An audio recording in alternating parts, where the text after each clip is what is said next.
আদিবাসী সমাজকে পুরোপুরি গুরুত্বহীন করে দেওয়ার সঙ্গে সঙ্গে রাষ্ট্রপতিকেও অবমাননা করেছে। অথচ রাষ্ট্রপতি কতটা উদার, কতটা দৃঢ় ব্যক্তিত্ব সম্পন্ন মহিলা, এত সবের পরেও তিনি কিন্তু মমতা ব্যানার্জিকে বোন রূপে সম্বোধন করে তিনি তার মনের ব্যথাটুকু শুধু বলেছেন। কোন রকম কড়া বক্তব্য রাষ্ট্রপতির মুখ দিয়ে আমরা শুনিনি। আর সেই বোন কি করলেন?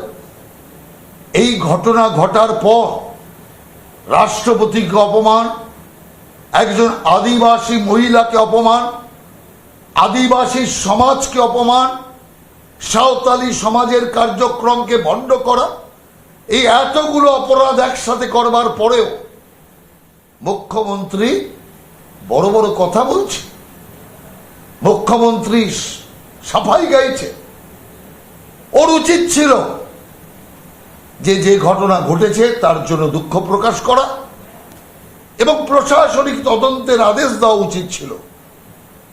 তা না করে মুখ্যমন্ত্রী যেভাবে ধর্ণা মঞ্চ থেকে রাষ্ট্রপতিকে পর্যন্ত আক্রমণ করতে ছাড়েননি, এর চেয়ে কদর্য সংস্কৃতি আর হতে পারে না।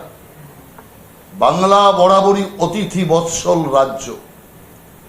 এখানে অতিথি নারায়ণ সম, মা লক্ষ্মী সম পূজিত হয়, যে কারণে সারা দেশের মানুষ এই বাংলাতে আশ্রয় পেয়েছে, ঠাঁই পেয়েছে, মাথা তুলে বাঁচার অধিকার পেয়েছে।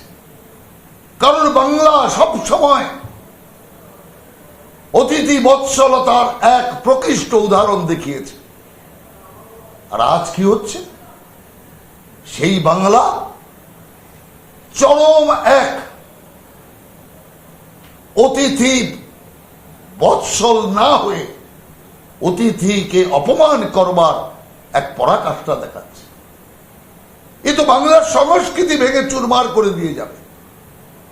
যাওয়ার সময় হয়ে এসছে, কিন্তু মনে মনে ঠিক করেছে যাওয়ার আগে বাংলার কৃষ্টি, সংস্কৃতি, মান, মর্যাদা, রীতি নীতি সব শেষ করে দেবে।